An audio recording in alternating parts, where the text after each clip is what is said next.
पाहुयात 1 जून पासून अनेक महत्त्वाचे नियम हे लागू होत आहेत। वाहतुकीमुळे आधारसह अनेक गोष्टींमध्ये बदल झालेले आहेत। आधार पॅन जोडणी केलेली नसल्यास दुप्पट दराने टीडीएस कापण्यात येणार आहे। आयकर खात्याने आधार पॅन जोडणी 31 मे पर्यंत बंधनकारक केली होती। यापूर्वी अनेकदा यासाठी मुदतवाढही देण्यात आली होती।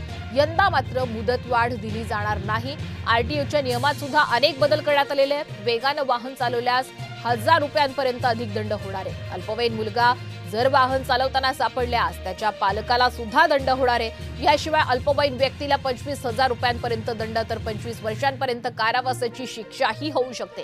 तर नवे ड्रायव्हिंग लायसन्स काढण्यासाठी आरटीओ ऑफिसला जाण्याची गरज नाही। तुम्ही जिथे ड्रायव्हिंग शिकलात त्याच खासगी ड्रायव्हिंग क्लासमध्ये तुम्ही लायसन्ससाठी अर्ज करू शकणार आहात। वेगाने वाहन चालवल्यास 1000हून अधिक दंड। अल्पवयीन मुलांना वाहन चालवताना सापडल्यास